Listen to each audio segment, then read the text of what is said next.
bom dia, a paz do Senhor para todos os ouvintes da Musical FM 105.7. A gente está aqui no programa Debates e hoje o debate não é com o César Cavalcante como mediador, é com o César Cavalcante como debatedor, né? Então a gente vai discutir uma questão muito relevante hoje, muito pertinente e que tem sido discutida cada vez mais pela Igreja de Cristo desde o século XX. Essa discussão tem sido erguida e tem sido levantada nos ambientes teológicos e nos ambientes eclesiásticos, e hoje a gente vai discutir essa questão que está aparecendo para você aí. O tema do debate de hoje é: a Bíblia condena o relacionamento homossexual? Mais uma vez aí, a Bíblia condena o relacionamento homossexual? Bom, eu sou o Léo Barbosa, eu sou da Igreja Assembleia de Deus de Guarulhos e fui convidado para mediar esse debate aqui. É uma tarefa árdua, obviamente. Eu não sou um mediador, eu participo do programa aqui como debatedor, eventualmente, né? Quando o pessoal que me tolera, me aceita para bater um papo, e geralmente é o César que vai mediar. Então é uma tarefa árdua mediar esse debate hoje aqui. Eu quero apresentar os debatedores, é uma tarefa árdua. Não vou substituir o César à altura, isso com certeza, tá bom? Mas a gente... Muito humilde pro meu gosto. Eu vou voltar aí pro meu lugar aí, em qualquer outra circunstância, tá? Então, eu sou o Léo Barbosa, você vai poder participar desse debate, além de assistir pelas redes sociais. Eu quero convidar você também a compartilhar o link que tá aparecendo para você, se você está assistindo a gente pelo Facebook, pelo YouTube. Compartilhe esse link para mais pessoas poderem assistir nos seus grupos de WhatsApp, aí no seu feed, tá bom? E você vai poder participar também fazendo suas perguntas, mandando suas opiniões pelo WhatsApp da nossa rádio, que é 984849988. 984849988. Você pode mandar suas opiniões, pode mandar suas perguntas, não mande os seus xingamentos, pelo amor de Deus, tá bom? Então a gente quer bater esse papo, apesar de entender que é um debate bastante polêmico, e a gente sabe que tem alguns ouvintes às vezes que entendem que a gente não deve entrar nessas discussões, nesses debates polêmicos. A gente entende que deve sim, porque isso promove a edificação da igreja e o esclarecimento do ponto de vista bíblico, do ponto de vista teológico. Então, para apresentar aqui os nossos convidados, César Cavalcante, que é da casa, ele dispensa apresentações, mas o César é reitor da Faculdade Teológica Bethesda. Ele é âncora dos programas Debates e Crescendo na Fé, aqui na Rádio Musical FM, e ele também é professor de hebraico e dos cursos internacionais da Faculdade Teológica Bethesda. Ele já foi pastor setorial da Assembleia de Deus e agora ele sentiu-se chamado para servir a comunidade genuína. Então ele é o primeiro convidado para estar aqui. Cumprimenta os nossos ouvintes aí. Ô, Léo, obrigado. Lana, obrigado ao pessoal da produção aí. Imagino que você deve estar nervoso aí agora. Demais, tô nervoso demais. Mas que seja um papo aqui, um debate produtivo, e que seja esclarecedor para o ouvinte. Tá ótimo, muito obrigado pela sua presença aqui como debatedor. E do meu lado, aqui do meu lado direito, do lado esquerdo de vocês, eu estou com a Lana Holder. A Lana Holder é pastora da comunidade Cidade Refúgio, um nome bastante sugestivo, né? Igreja inclusiva, localizada no centro de São Paulo. Ela e a sua esposa, que está aqui presente, a Rosânia Rocha, ela vai participar aqui como ouvinte do debate. É um apoio direto, pessoal aí, um apoio físico e emocional aí do lado, né? Ela está aqui no estúdio com a gente. Então, elas fundaram em 2011 a comunidade evangélica Cidade Refúgio em São Paulo, que acolhe fiéis de diferentes orientações sexuais. Então, Lana, cumprimenta os nossos ouvintes e internautas aí. Agradecer pela oportunidade, né? Estar aqui na Rádio Musical, podendo ter esse lugar de fala e, como o pastor César falou, discorrendo de uma forma a trazer luz, a trazer compreensão e libertação, sem sombra de dúvida. E eu acredito que vai ser muito produtivo esse momento. Quero agradecer desde já pelo convite. A gente que agradece você ter aceitado esse convite. Eu sei que não é sempre que vocês aceitam esse convite para estar presentes nessas discussões, né? Em ambientes como ambientes de rádio evangélica, de igreja evangélica. Para a gente é um privilégio poder bater esse papo aqui. Então, a primeira pergunta que eu gostaria de fazer para vocês, e aí eu vou começar com você, Lana, as suas considerações iniciais, respondendo a essa pergunta-chave aqui, que é a pergunta tema do nosso debate. Você tem 3 minutos, tá bom? É claro que você não vai esgotar o assunto e a gente tem 1 hora para bater um papo sobre isso. 3 minutos para responder a essa pergunta que encabeça o nosso debate aí. A igreja condena o relacionamento homossexual? A igreja sim, a Bíblia não. A igreja... Aliás, não. Eu fiz a pergunta errada. A Bíblia, tá vendo? É um nervosismo, César. Okay. A Bíblia condena o relacionamento homossexual? Não, a Bíblia condena relações homogenitais de caráter de culto pagão. Mas a Bíblia não trata da questão relacionada à orientação sexual do indivíduo. É óbvio que nós estamos falando aqui de um contexto dentro dos 66 livros que compõem a Bíblia protestante. Então a gente tem aí 3 versículos específicos que falam sobre esse assunto, né? 2 no Antigo Testamento e 1 no Novo Testamento. A gente tem inclusive uma expressão usada por Paulo, que é uma neologia que ele cria para falar sobre esse assunto, que remete às questões relacionadas aos 2 textos encontrados no livro de Levíticos. Então tudo parte realmente de uma questão de interpretação. Então, óbvio, se eu for fazer uma interpretação fundamentalista desses textos, eu não posso usá-los com essa visão e excluir a visão de usar dessa hermenêutica fundamentalística, desta exegese fundamentalista, somente para esse texto, mas eu preciso usar também para todo o contexto bíblico. E aí a gente vai abrir um leque de muitas outras situações que a gente precisa trazer para essa mentalidade fundamentalista, legalista, que rechaça essa questão relacionada à homossexualidade. Então tá bom. Então, do seu ponto de vista, tem uma questão hermenêutica, né? A questão de interpretação desses textos bíblicos que tratam do assunto. Então, para falar sobre hermenêutica, então tem um professor de hebraico aqui também. Então, César, pastor César, a mesma pergunta eu quero direcionar a você. A Bíblia condena relacionamento homossexual? Em primeiro lugar, Léo e os demais ouvintes, eu quero deixar muito claro nessa minha participação que todo cristão verdadeiro, todo crente bíblico, todo cristão autêntico, todo homem, toda mulher cheio de Deus, ele não vai perseguir, não vai ser uma pessoa que odeia um pecador vindo de qualquer tipo de pecado. Então, a primeira fala que eu quero deixar clara é essa, né? Não há um discurso de ódio da minha parte ou da parte dos cristãos que entendem ser bíblicos quando discordam desse tema, tá? Então não quero que... E se eu for interpretado assim, por favor, na mesma hora você fala, eu me senti ofendida e tal, eu não quero fazer isso em nível pessoal. Mas a pergunta é clara: a Bíblia condena o homossexualismo? Sim. A Bíblia condena a homossexualidade? Sim. A Bíblia condena 2 homens e 2 mulheres que fazem sexo entre si? Sim. A Bíblia condena textualmente, a Bíblia condena literalmente. Essa condenação começa nas páginas do Antigo Testamento, e a gente tem que entender que leis dadas aos judeus no Antigo Testamento são leis dadas aos judeus, não tem nada a ver com a gente.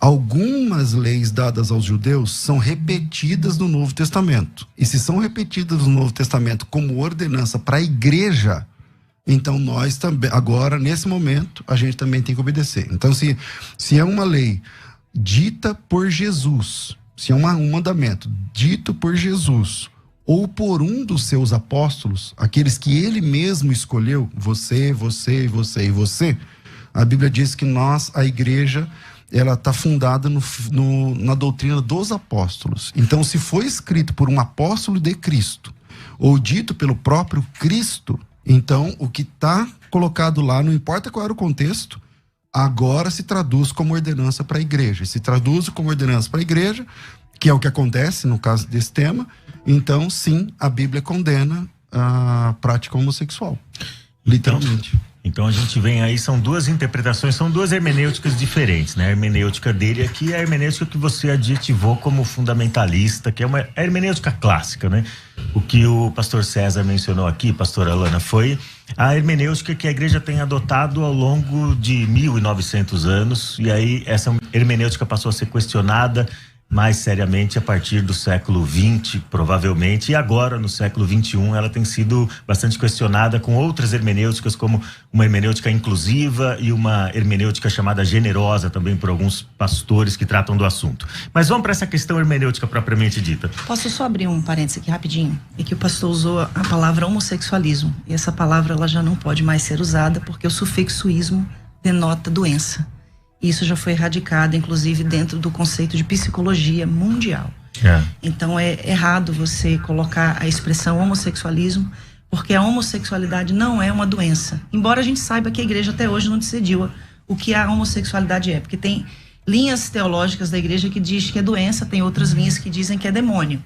Né? Então, dentro do conceito científico, o sufixo ismo não pode mais ser utilizado, porque não é mais considerado doença. Aliás, a gramática que envolve esse debate, como tantos outros debates, né? A gramática que envolve esse debate, ela está sempre mudando, né? Então a gente acaba... Em minha defesa, só quero dizer o seguinte, que essa compreensão, ela é uma compreensão do movimento homossexual ainda. Não me sentirei ofendido se você me chamar de alguém que pratica o cristianismo, por exemplo, tá certo? E acho que o hindu não se acha ofendido de ser chamado de alguém que pertence ao hinduísmo, e o islã que pertence ao islamismo. Essa compreensão é uma compreensão gramatical recente, nova, e que não teve da minha parte aqui nenhuma razão assim para ofensa pessoal. Não, mas se você não se sente ofendida, não, porque se você disser que é doença, que não é a minha abordagem, aí vai parecer que eu tô te chamando disso. Então não tô te chamando, tá? Então se você se sente melhor, ao invés de eu falar homossexualismo, homossexualidade, tá tudo bem pra mim. Mas o que a Bíblia condena é a prática de duas pessoas, duas mulheres que têm sexo entre si, dois homens que têm sexo entre si. Aí eu não sei exatamente o termo que você prefere, mas... Agora, a questão do ismo não está dentro de um conceito de sufismo, de sufixo. Está dentro de um conceito realmente científico. Eu não estou falando aqui de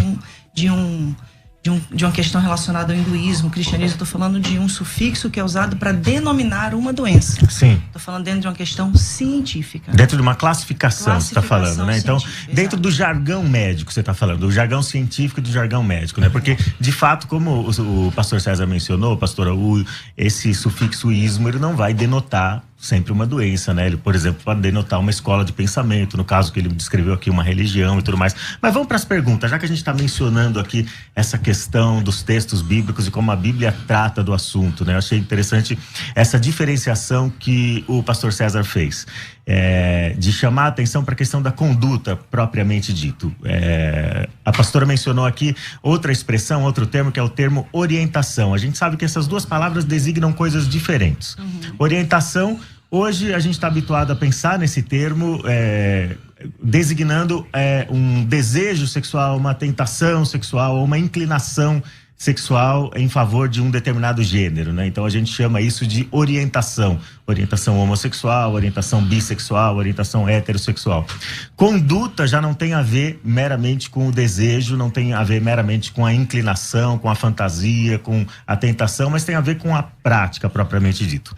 Então a pergunta que fica agora para vocês dois responderem, aí eu vou pedir 2 minutos para vocês responderem, tá bom?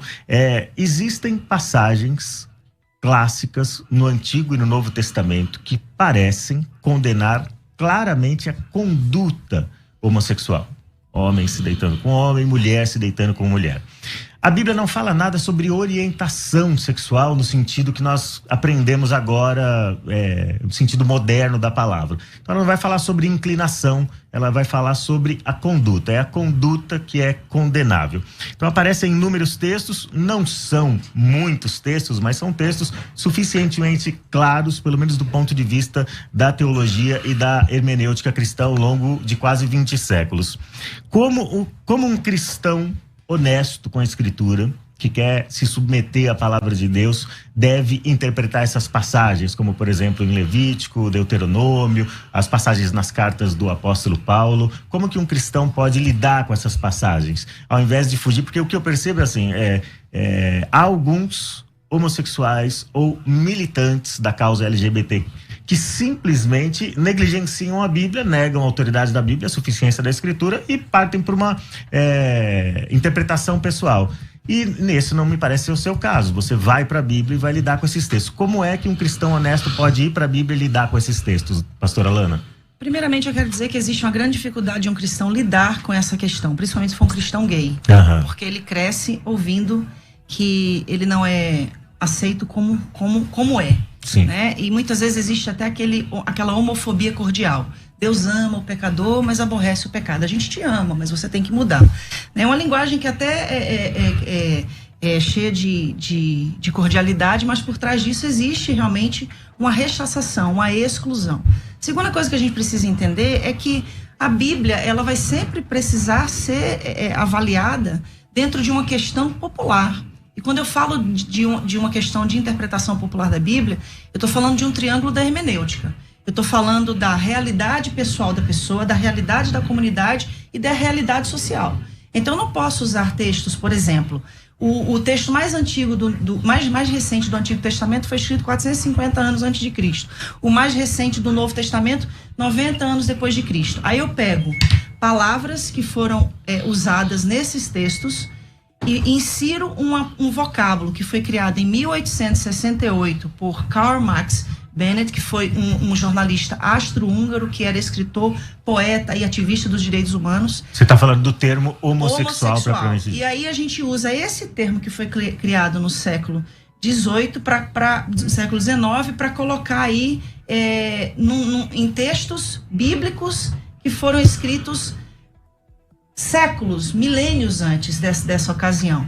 Então a gente precisa realmente fazer uma leitura popular, uma leitura que traga a manifestação da graça, porque se eu for escolher textos aonde eu vou dizer, não, esse texto aqui do Antigo Testamento eu posso aplicar hoje, mas esse aqui eu não posso. Então por que eu tenho que selecionar textos das Escrituras e dizer o que vale e o que não vale para o cristão da atualidade? E uma outra coisa que responde a sua pergunta pontualmente, nenhuma passagem bíblica condena a homossexualidade, o sexo entre pessoas iguais no conceito de orientação sexual, mas a Bíblia não fala sobre orientação sexual. Se a gente for falar do que a Bíblia não fala, existem muitos temas atuais que a Bíblia também não fala, mas a gente usa a palavra de Deus como a nossa bússola no conceito de princípios divinos. Então, o que eu estou querendo trazer aqui todas as vezes que a Bíblia fala, 2 vezes no Antigo Testamento e 1 vez no Novo Testamento, sobre relações homogenitais, inclusive somente no Novo Testamento é que se fala sobre relações homogenitais entre mulheres, que é o famoso texto de Romanos 1, 26, 27. Então a gente vai entender que todo o contexto, ele fala de questões de cultos pagãos. Em Levíticos, o contexto está inserido dentro dos rituais egípcios e cananitas, de onde o povo veio e para onde o povo estava indo. Então, o problema da igreja em si é a gente querer pegar esses textos isolados, fazendo uma exegese e não uma exegese, dando uma interpretação de acordo com aquilo que a gente compreende. E nisso, não só dentro desse conceito, porque se a gente for falar sobre isso só dentro da questão da homossexualidade, a gente vai pecar contra fatores que são muito também relevantes, aos quais precisou-se haver essa abertura de compreensão para se trazer uma luz de graça sobre determinados e N outros assuntos. Tá bom, pastora. Agora vou fazer a mesma pergunta para ele, né? Então ela mencionou aí que muitas vezes a gente faz uma exegese. Para quem está ouvindo aí não sabe a diferença entre exegese e exegese. Exegese é quando você extrai o significado ou depreende o significado do texto. Exegese é quando você impõe um significado espúrio ao texto.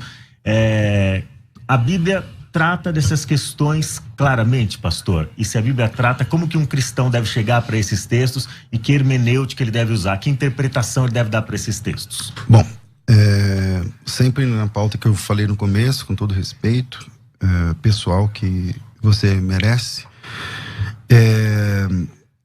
ela citou aí um jargão meio evangélico, né? Que Deus ama... Como é? Deus ama o pecador e aborrece o pecado. Beleza. Bom, o que a Bíblia diz, pessoal? Infelizmente, Deus não aceita ninguém como a pessoa é. Deus não aceita a mim como eu sou, Deus não aceita você como você é. Porque se Deus aceitar a gente como a gente é, não precisa de graça, não precisa de salvação, não precisa de mudança de vida, não precisa de conversão. Se Deus me aceita como eu sou, eu tô falando de todos, tá? Tô falando de todos e todas. Eu tô falando de mim, inclusive. Se Deus me aceita como eu sou, então não precisa de Cristo, não precisa de salvação, não precisa de redenção, não precisa de igreja, não precisa de batismo, não precisa de nada. Agora, a grande notícia da graça é que Deus não te aceita como você é, mas Ele te recebe como você está. E isso é para heterossexuais, isso é para homossexuais, tá para todos os seres humanos. Você está entendendo? A leitura bíblica, eu não sei exatamente, aí a gente pode tratar, e eu acho que o tempo é muito curto, mas a leitura bíblica, você enxerga, parece que 2 textos no Antigo e um no Novo Testamento, né? Para mim, um texto já é suficiente, mas tem muito mais do que esses 3 textos que tratam a respeito do tema, que desenvolvem esse tema. E a grande questão é que Deus, ele não aceita, porque a questão, eu não estou falando da homossexualidade, eu estou falando da prática homossexual. Uma pessoa pode ter desejo por qualquer tipo de prática sexual e ser salva. E tá tudo bem, eu creio assim na Bíblia. Tá lá em Mateus capítulo 19, acho que 10 ou 11 ou 12, que você deve conhecer bem o texto. A pessoa pode ter uma vontade de um desejo sexual e suprimir essa vontade por ela mesma, por devoção a Deus. E tá tudo bem, entende? Agora, o que Deus condena, o que a Bíblia condena textualmente, peremptoriamente, é a prática sexual entre 2 homens ou 2 mulheres. E nisso, ela mesma falou que tem alguns textos, ela diz que tem 2 no Antigo Testamento e 1 no Novo Testamento. Esses próprios textos já não bastariam para resolver o problema, porque são 3 textos. Tá bom, quantos textos tem para fazer ceia? Ordenando a ceia. E você faz a ceia na sua igreja. Então, o número de textos não é um argumento. Se o texto está no Antigo Testamento, então nós temos um parâmetro moral. Se ele é repetido no Novo Testamento, então nós temos uma regra para a igreja. Então, está repetido no Novo Testamento? Tá. Então, esquece o Antigo. A gente pode ir lá no Antigo, a minha área é o hebraico, eu até sou melhor lá no Antigo, não manjo muito do grego, sei ler, escrever, mas não sou, assim, sou alfabetizado apenas. Mas eu quero trabalhar com o texto do Novo Testamento, que nem é a minha especialidade. É a ordem de um apóstolo? Está na Bíblia Sagrada? Então a Bíblia diz. Eu só queria pontuar uma coisa muito importante, que ele falou que eu disse que tem 3 textos, mas eu não disse que tem 3 textos que condenam a homossexualidade. Eu disse que são 3 textos que condenam relações homogenitais relacionadas a culto pagão. O que você chama de homogenital, para eu entender? Atos homogenitais. Então, o que você chama de ato homogenital? De 2 homens, de 2 mulheres. Sexo entre iguais. Sim, relacionado a um culto pagão. Da mesma maneira que, se houver esse sexo heterossexual, heteronormativo, para um culto pagão, também vai ser condenável. Então, da mesma maneira. Então, o desafio é, eu entendi. Você está dizendo que quando a Bíblia condena no Antigo Testamento, é porque tem, no bojo da condenação do sexo, tem a ver com um culto pagão. A prostituição cultual. A prostituição cultual. Legal. Independente do gênero. Mostra isso no texto. Sim, em Levítico, se Tá for ver bom. o contexto. Não, mostra o texto. Mostro o contexto. Agora mesmo. Aonde está o paganismo? Sim. Ali de religião. Vamos lá. Dentro do contexto de Levítico 18, ok? Se a gente for em Levítico 18 e Levítico 20, eu não estou falando de um texto, pastor. Agora não é mais texto. Não, eu estou falando então, de um contexto. Então. Não, todo o tempo eu falei de contexto. Eu falei que o que a gente não pode... Mas o que é contexto? Contexto é o que está em volta do texto. É o antes e o depois. Isso. Tem então, 2 tipos de contexto. Pelo jeito que você fez teologia, é legal. É legal conversar com quem manja. Tem contexto imediato e contexto remoto. Sim. Você está falando do contexto imediato ou do remoto? Eu estou falando dos 2 contextos. Então apresenta ele no bojo do texto, em volta ali do texto. Pode ser para ler?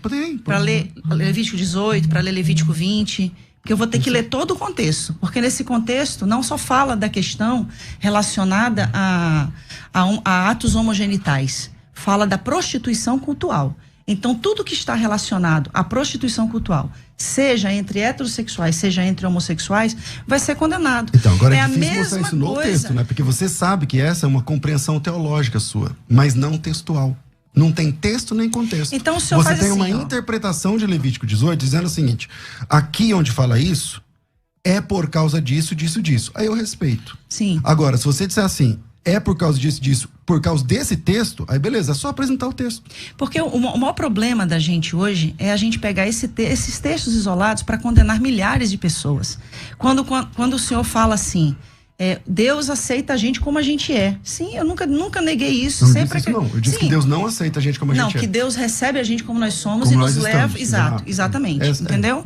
Então isso é óbvio. Isso a gente sabe. Agora, a pretensão é a gente dizer isso para um homossexual e falar que ele precisa sublimar a sua sexualidade. É o mesmo de eu chegar para o senhor e falar assim: não, Deus te ama assim como você é hétero, tá? Mas você não pode ter relações com uma mulher. Você não pode viver a sua sexualidade. Olana, pastora, é o seguinte: esse exemplo que você está dando é um exemplo recorrente dentro da igreja cristã e dentro da fé cristã. Você se deparar com um cristão heterossexual, sim, com impulsos pelo gênero oposto, e dizer para ele que ele precisa sublimar isso. Eu não diria sublimar, mas que ele precisa refrear seus impulsos para submeter a sua vida a Cristo, ao senhorio de Cristo. Então o convite de Cristo para o discipulado é esse: negar a si mesmo, tomar a sua cruz diariamente e segui-lo. Então o heterossexual também tem de refrear seus impulsos.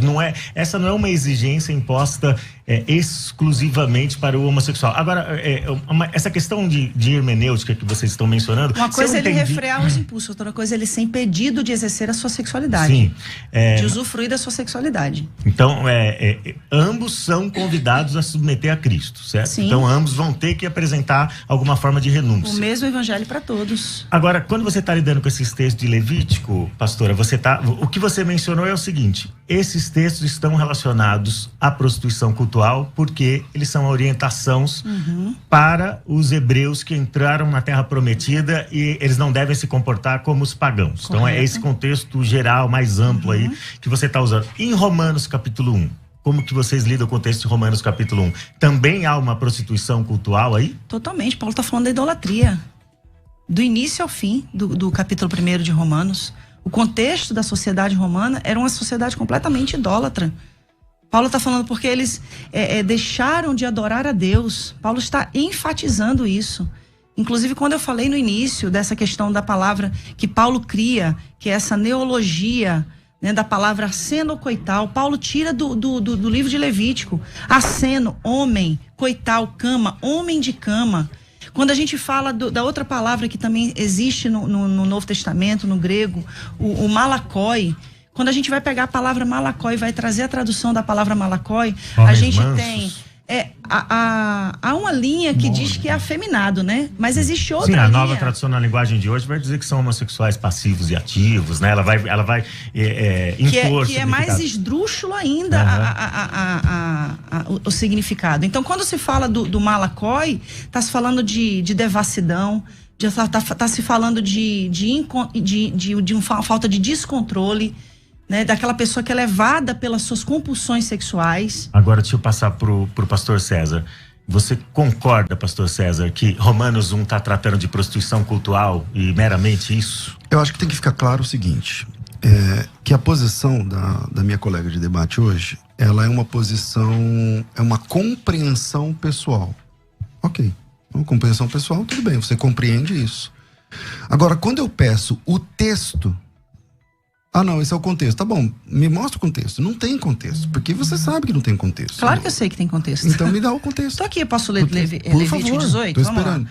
Então, ok, Levítico capítulo 18, relações sexuais proibidas. A minha tradução, inclusive, é da linguagem de hoje, né, que tanto é usada para condenar os homossexuais. O Senhor Deus deu as seguintes ordens para os homens de Israel: não tenha relações com uma mulher que seja sua parente. Abraão já estava no sal aí, né, porque ele casou com a irmã. Não tenha relações com a sua mãe, isso seria uma vergonha para o seu pai e também para a sua mãe. Não tenha relações com qualquer outra mulher que pertença ao seu pai. Não tenha relações com a sua irmã, seja por parte de pai ou de mãe, ou somente por parte de pai. Ele começa com a lista de questões que são proibitivas. Não tenha relações com a sua neta, neta, isso seria uma vergonha. Não tem relações com a sua tia, e por aí vai. Não tem relações com a sua nora, não tem relações com sua cunhada, não tem relações com sua filha. Ele continua, não case com a sua cunhada, não tem relações com uma mulher durante a menstruação. Aí eu acho que tem muito homem que está com dificuldade aqui, viu? Não tenha relações com a mulher de outro homem, isso torna você impuro. Aí o divórcio, que é tanto defendido hoje na atualidade, ficaria difícil também de ser aceito. Nenhum pai deverá entregar o filho ou a filha para servir o deus Moloque. Aí entra na idolatria. Olha só, tá falando da idolatria. Isso seria profanar o santo nome de Deus, o Senhor. Nenhum homem deverá ter relações com outro homem, depois da idolatria. Então, o contexto me leva a entender que o texto está apontando para uma questão cultual. Ele sai de relações e entra no texto anterior a prática da idolatria e dos cultos pagãos, falando especificamente de Moloque.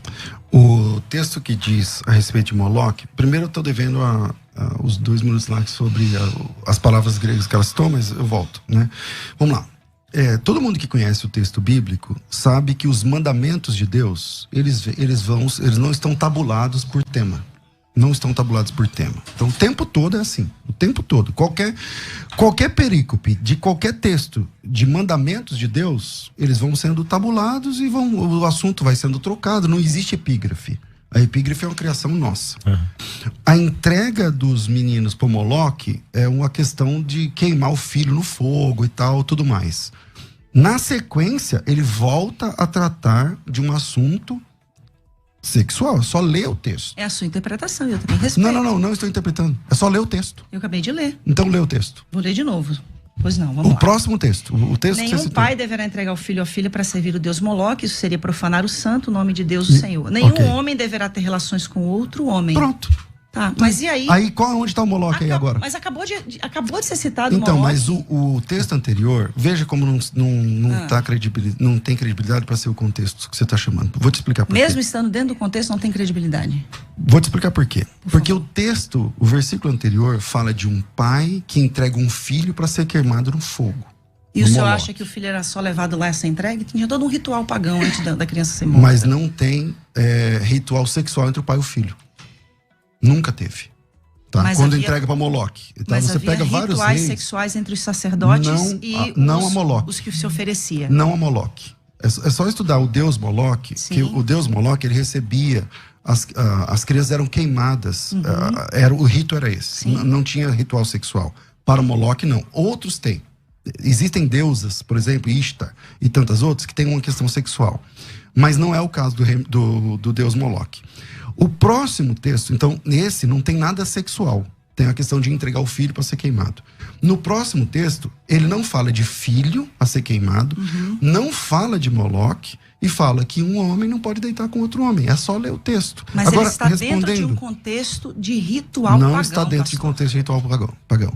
Agora, para responder a questão dos termos, né? O pastor César vai mencionar essa questão dos 2 termos gregos aqui, vai explicar. E aí já quero pedir para os ouvintes, vão mandando suas perguntas, suas opiniões para a rádio pelo WhatsApp 984849988. A gente vai responder definir esses 2 termos aí biblicamente, do ponto de vista do pastor César, e aí a gente vai vir pro break em seguida, tá bom? Beleza. Vamos lá. O apóstolo Paulo não inventou essas palavras, tá? Essas palavras não eram um neologismo do ponto de vista da Bíblia no primeiro século. Essas palavras já existiam, o apóstolo Paulo usou. Para quem gosta de tradução da Bíblia, eu trabalho com tradutologia bíblica e tudo mais, existe um termo, Lana, que chama-se, é um termo dentro da questão da tradução, quando a palavra aparece apenas uma vez na Bíblia. Então, é um caso de rapax legomeno. É uma forma técnica de falar assim, as palavras só apareceram aqui na Bíblia. Nem o arsenocoites, nem o malacós são casos de rapax, do ponto de vista técnico. Ou seja, eles aparecem mais de uma vez no texto. Essas palavras, elas não foram inventadas. Se você pegar os grandes dicionaristas, eu selecionei aqui uns 3 ou 4. Thayer, por exemplo, ele entende que a palavra arsenocoites, na página 75 do dicionário, é sodomita igual a alguém que se deita com outro homem como se fosse mulher. Eu estou falando o que diz os dicionários. O dicionário Abbott Smith, na página 61, ele fala exatamente a mesma coisa. O dicionário Bauer, que é um dos principais dicionaristas do mundo, ele fala o seguinte, que essa palavra arsenocoites, ele significa um homossexual que faz papel masculino ou um pederasta. O dicionário Grinch, ele fala que, na página 34, é um homossexual. São muitos dicionários, tá certo? Então, dizer que aquela palavra não quer dizer o que ela está dizendo, aí tem que brigar com toda a história, a cultura e os dicionários. Não falando de dicionário de agora, estou falando de dicionário de 500 anos atrás. Enfim, essa era a compreensão. O apóstolo Paulo não inventou essa palavra, ele usou uma palavra corrente na época. É claro, você citou aí a origem da palavra homossexual. Sim. É uma palavra nova, não tem como ter a palavra homossexual nos textos, nos registros bíblicos. Assim como não tem como ter a palavra dinossauro, que tem 200 e poucos anos. Então, aí a grande, acho que é um grande desafio para quem traduz a Bíblia, é encontrar a palavra mais moderna para explicar aquela palavra que tá ficando mais, que ficou arcaico ou antiga. Na Bíblia anotada Oxford, considera, né, que eu acho que todo mundo aqui vai concordar, né, que é uma das Bíblias mais relevantes academicamente no mundo, né, traz notas que validam a não condenação dos homossexuais referente a essas passagens. Uma outra Bíblia também muito respeitada no mundo teológico e acadêmico é a Bíblia de Jerusalém, uma das traduções que é mais respeitada. Então, nessas Bíblias, esses termos malacó e arsenocoital não são considerados termos relevantes a práticas homossexuais. Bom, a gente vai voltar no próximo bloco para continuar discutindo essas questões. Continue mandando suas perguntas, continue mandando suas opiniões e a gente vai interagir com os nossos ouvintes e internautas no debate da Rádio Musical FM. Para você que entrou agora aí no nosso dial, que entrou nas nossas redes sociais agora, no YouTube, no Facebook, está acompanhando a partir de agora. O nosso debate de hoje é sobre o tema A Bíblia condena o relacionamento homossexual?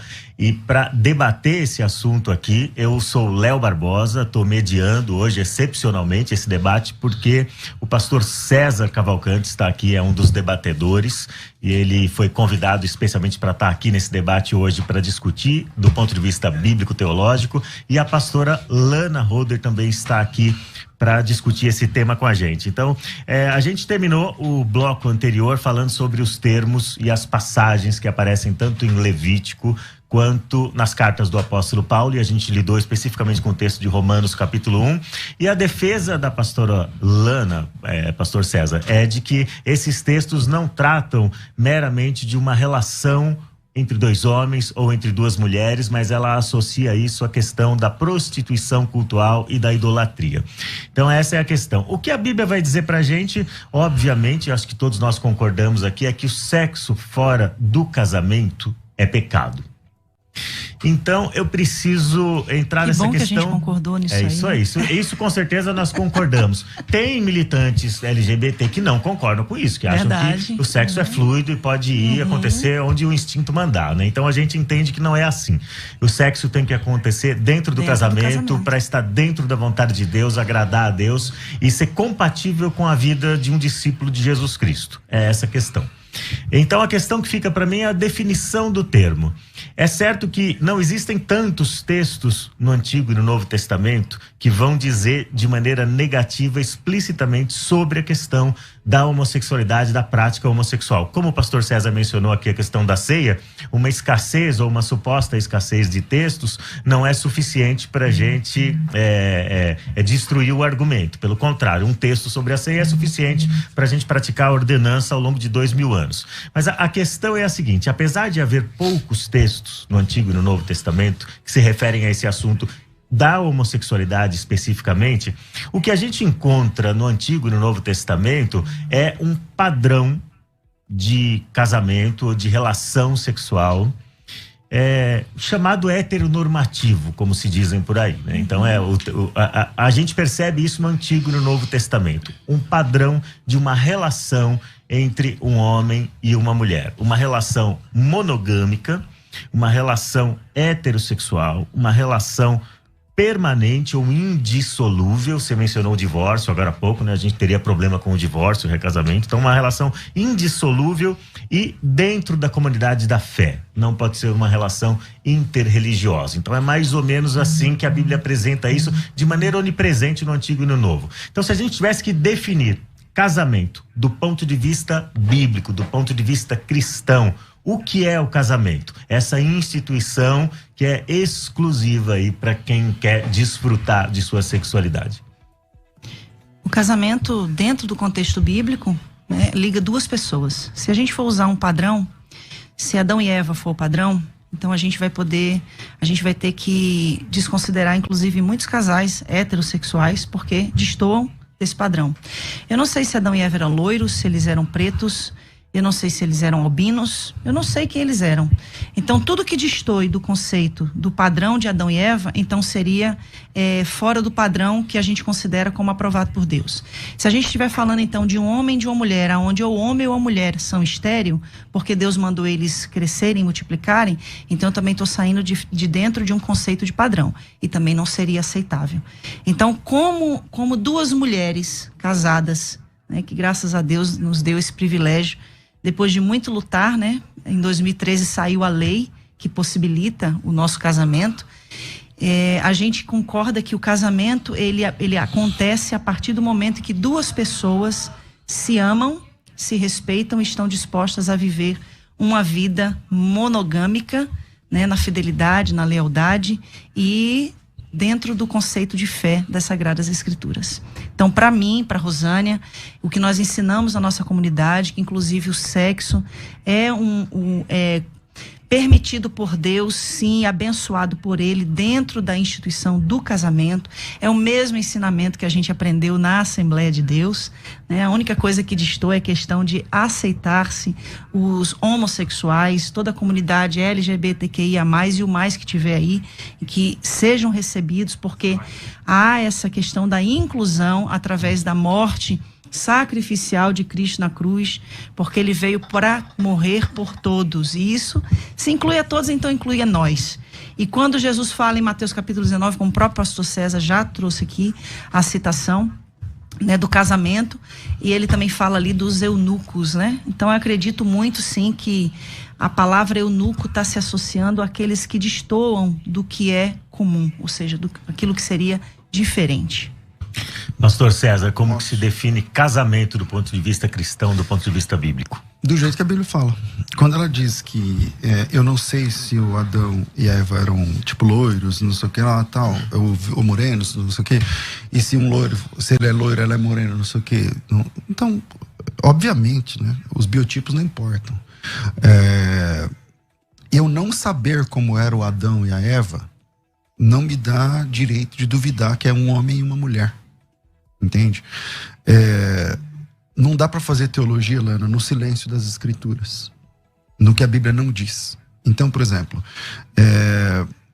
lá em Romanos capítulo 1, que você que citou primeiro, diz assim, no versículo 18: porque do céu se manifesta a ira de Deus sobre toda a impiedade, injustiça dos homens que detêm a verdade em injustiça.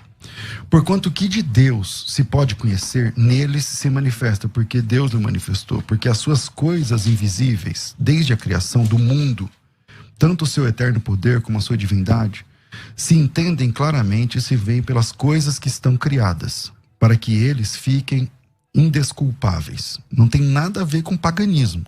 Deus está falando para toda a humanidade. Porquanto, tendo conhecido a Deus, não o glorificaram como Deus, nem lhe deram graças. Antes, em seus discursos, se desvaneceram o seu coração e insensato se obscureceu. Dizendo-se sábios, tornaram-se loucos. E mudaram a glória de Deus, do Deus incorruptível, em semelhança à imagem do homem corruptível. Essa imagem é o que, pastor? Eu vou concluir o texto. Mudaram a imagem do Deus... do Deus incorruptível, em semelhança de imagem do homem corruptível.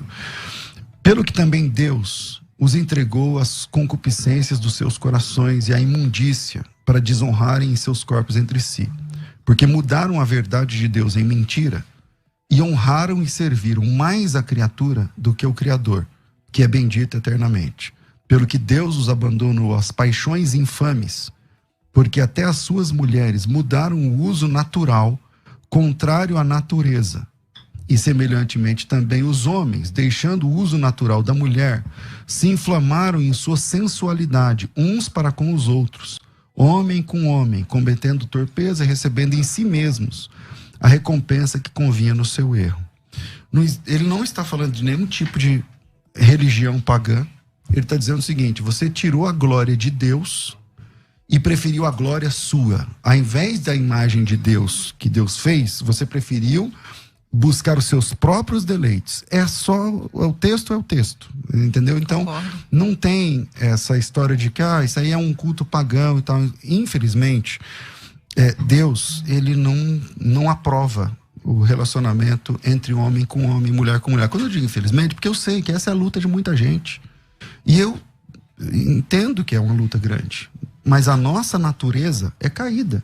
Então, o nosso coração, Jesus Cristo disse, lá em Mateus, que no nosso coração está cheio de adultério, de mentira, de engodo, de assassinato e tudo mais. Então eu não posso dar vazão à minha natureza e dizer assim, porque essa é a porta, Lana, essa é a porta que, se a igreja entender do jeito que você está querendo que a igreja entenda, vai abrir a porta para um monte de outras coisas que todo mundo vai ter que achar natural, e essa é a porta para...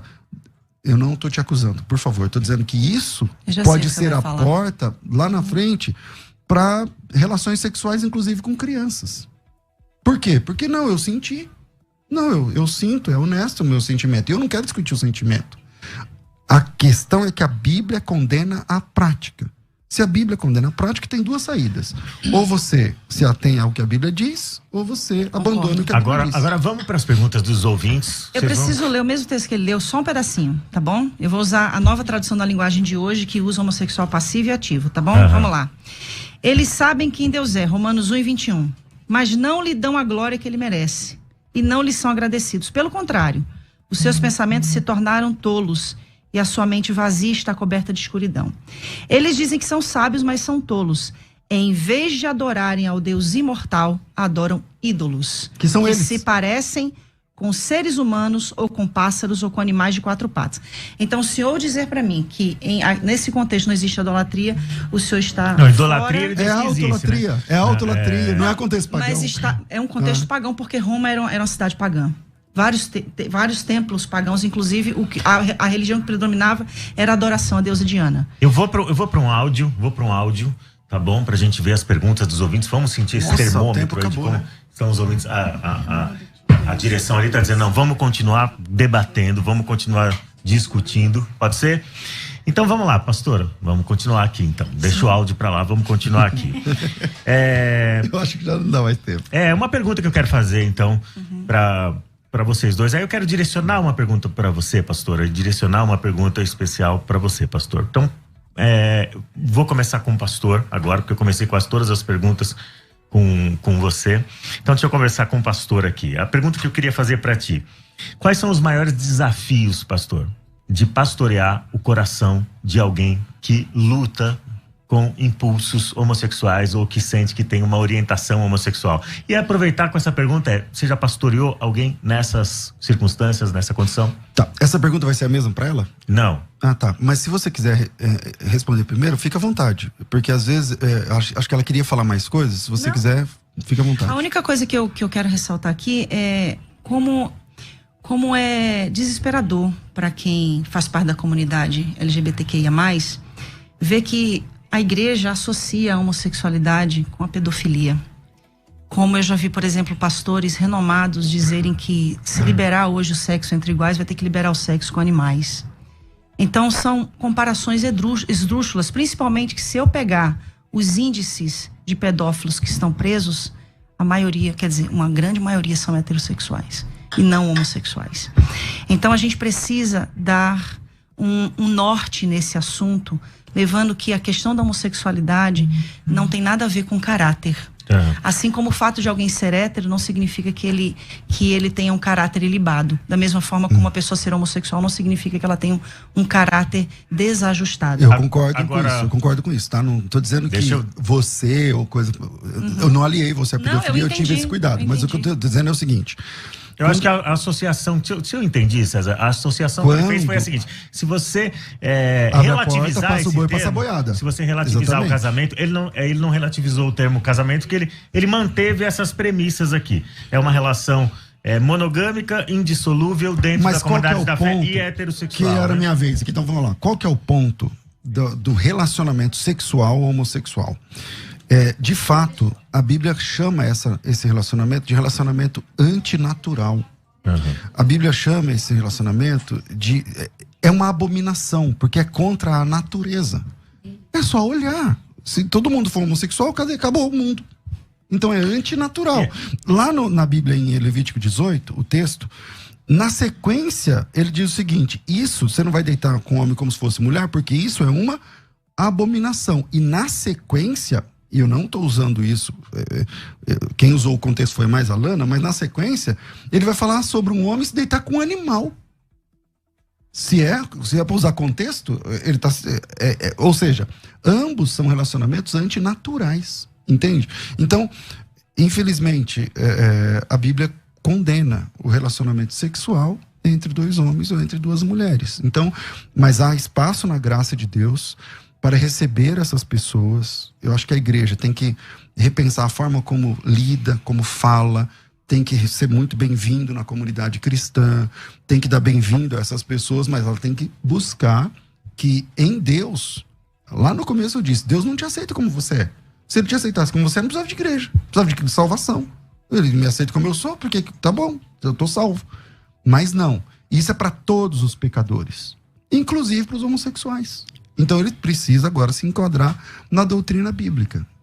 Agora a questão pastoral, pastor. Como que receber da melhor forma possível. Já tive experiência de pastorear. Eu sou pastor há 20 e poucos anos, então imagina. Já tive experiência de pastorear pessoas assim. Ganhei alguns, perdi outros. Como acho que todos os pastores. Acho que você é pastora. Você perdeu gente, ganhou gente. Tem a pandemia aí, tem gente que foi, não voltou mais. Tá? Funciona assim. E isso pra mim funciona pra heterossexual e pra homossexual. Eu queria falar só uma coisinha, bem rapidinho, porque eu sei que... 2 minutos para encerrar, senão você vai... 2 minutos. Vou perder a chance de fazer uma pergunta. 2 minutos. Eu sei que essa situação, essa questão é uma questão muito polêmica. Eu não duvido. Eu não duvido que a igreja esteja buscando compreender para incluir. Só que nesse processo a gente tem perdido vidas. E nós precisamos sim fazer uma releitura das Sagradas Escrituras, como essa mesma releitura foi feita acerca de outras questões. Se eu vou usar o que o pastor César falou aqui, que o que os apóstolos falaram, eles falam também com em nome de Cristo. Paulo, ele fala da escravidão. Então, se eu for levar em conta o que Paulo fala da escravidão, eu vou ter que manter a escravidão como um conceito social. Então, eu preciso realmente fazer uma releitura das Escrituras como um todo, pastor. E eu não estou aqui num lugar de alguém que é homossexual, defendendo os homossexuais. Eu estou aqui no lugar de uma alma que entende, não com uma resposta somente provinda das Sagradas Escrituras, que é a minha base de fé e prática. Minha base de fé e prática. Os 4 anos que eu vivi em conflitos e todos esses anos pastoreando pessoas que chegam ali desesperadas, que inclusive de cada 5 pessoas que se suicidam hoje, 3 são homossexuais dentro dentro da realidade da igreja. Então, assim, a gente está falando de uma questão que vai além de uma exegese, além de um hermenêutico, fala de eternidade. Nós precisamos ser movidos por compaixão, movidos por misericórdia. Se a gente usar esse critério que a gente está usando para falar da homossexualidade dentro do contexto da Bíblia, nós vamos ter que usar esse critério para falar de outros N contextos e mudar a igreja acerca de N questões. Agora eu preciso fazer uma pergunta. Faça, por favor.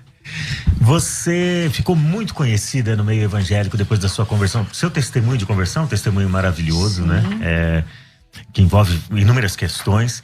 E aí você, nesse testemunho que você sempre compartilhou, você mencionava o fato de você se perceber liberta. Eu não vi você usar esse termo curada, não sei se você usava esse termo também, mas você se apresentava ser liberta de questões como as drogas, o álcool, o próprio tráfico, né? E a questão da homossexualidade. Então você enfatizava bastante isso, seu testemunho era bastante relevante, bastante pertinente, justamente por causa dessas questões, né? Não só da homossexualidade. Mas a pergunta que eu tenho para fazer para você estava enganada nessa época? Você estava enganada? Eu estava tentando desesperadamente. Tá. Porque eu aprendi que a minha sexualidade me levaria para o inferno. E eu amo a Deus e eu não quero ir para o inferno. Então, se aquilo me condicionava a uma eternidade longe de Deus, eu estava disposta a mudar. Fosse o que fosse preciso fazer, inclusive me casar. E quando Paulo fala, inclusive, da questão antinatural, é aquela questão de você se deitar com um homem é antinatural para você. Você se deitar com um homem é antinatural para você. Eu me deitar com um homem é antinatural para mim. Então, eu buscava desesperadamente por uma mudança. Jesus fala que o que contamina não é o que entra, é o que sai, né? Então, eu buscava, através das palavras, determinar uma cura para minha vida. E Jesus mudou. Me tirou das drogas, me tirou do alcoolismo. Não foi do tráfico, literalmente, mas no sentido de subir e descer morro para comprar drogas. Jesus mudou a minha vida, o que podia ser mudado. Agora, gente, olha, o tempo passou voando, os ouvintes e internautas perceberam isso e a gente percebeu aqui também mais do que ninguém. Então a gente vai ter um bônus, vai ter bônus track hoje, tá bom? A gente vai encerrar o programa aqui no Dial, na rádio de vocês. A gente vai encerrar, mas a gente vai continuar mais meia hora de conversa, de debate, de bate-papo aqui para os canais virtuais, YouTube e Facebook, certo? Então, YouTube e Facebook a gente vai continuar batendo um papo. Para quem está acompanhando pela rádio e não consegue acessar agora, pode acessar depois para assistir. Eu quero agradecer aqui, me despedir no ar de vocês dois, pastor César Cavalcante, pastora Lana Holder, e aí a gente vai seguir no debate nos canais sociais, tudo bem? Tudo então bem. Vamos lá, gente, sigam aí. A gente vai continuar essa conversa. Hoje foi excepcional. Hoje é um debate especial e foi tão especial que a gente vai ter uma esticadinha aí. 30 minutos batendo um papo. A pastora Lana Holder conseguiu adiar um compromisso dela e eu espero que tenha conseguido. Alguém vai ter que esperar meia horinha a mais. E o pastor César também se voluntariou para estar aí mais meia hora pra gente continuar conversando. Meia hora, mas aqui passadiça de procedência maligna. Eu tenho compromisso também. Então vamos continuar conversando. Agora a gente vai poder lidar com as perguntas dos ouvintes, certo? Agora a gente consegue lidar com as perguntas dos ouvintes. Exatamente. Consegue colocar um áudio aí? Vamos lá? Bom dia para todos os debates. Meu nome é Jael, sou da Vila Medeiros. Minha pergunta é a seguinte: se Deus não condena, como haveria humanidade se houvesse só homem ou houvesse só mulher? Se Deus não condena. Vai que essa daí tá pergunta fácil. Boa, gente. né? Essa pergunta foi Deus fácil. não condena porque Deus é um Deus de diversidades, de pluralidade. Deus criou o homem e a mulher, Deus criou dentre os homens e as mulheres seres com diversidade de orientação sexual. Deus criou o hétero, Deus criou o gay, Deus criou o bissexual. Lembrando, abrindo um parênteses aqui gigantesco para ninguém achar que a gente está promovendo a imoralidade, que o fato de alguém ser bissexual não significa que ele pode ficar com duas pessoas ao mesmo tempo. Ele vai ter que escolher uma das duas. Ele vai ter que parar de ser bi. Não, ele vai ter que escolher uma das duas pessoas para construir uma vida e uma família. Então, nesse momento ele parou de ser bi. Não para, porque ele é bissexual. Então ele consegue ter relações tanto com o homem quanto com a mulher. Então, ele vai ter que deixar de ser bi na conduta, certo? Por exemplo, você se casou com a primeira mulher com quem você se apaixonou? Então. Certamente que não. Então você escolheu alguém um dia. Então é normal, entendeu? Então, mas a partir daquele momento que ele escolheu... Ele escolheu alguém, ele não é bígamo, então, ele é muito. De qualquer forma, você vai ter que renunciar, como ele mencionou aqui, você vai ter que deixar de ser bi. Pelo menos na conduta, você vai ter que deixar de ser bi, certo? Você só vai a partir poder... do momento que você casa, você tem que deixar de ser tudo. Você tem que ser só pra aquela pessoa com quem você se Não casou. vou dizer que você morreu, que é muito radical. Exato. Né? Eu posso ser lésbica, mas eu sou casada. Então... Pastor, como que responde a essa pergunta dele? Eu vejo que realmente o assunto é bem complexo. Eu vejo sinceridade na fala da Lana. Infelizmente, a sinceridade não salva. Quem salva é Jesus Cristo, na Bíblia. Uma pessoa sincera e enganada, Lana, está sinceramente enganada. E o texto das Escrituras é claro por demais. Por demais. O problema é se não tivesse esses textos no Novo Testamento, porque no Antigo Testamento é uma norma, pode ser só para Israel, tem várias coisas que são leis no Antigo Testamento, mas que não chegaram para o Novo Testamento, entende? Mas a partir do momento que tem um apóstolo de Cristo, ordenado por Cristo, dizendo que aquilo não pode ser feito, então nós somos, por exemplo, eu gosto de comer, gostava, né, quando eu não era crente, de comer chouriço, por carne feita com sangue.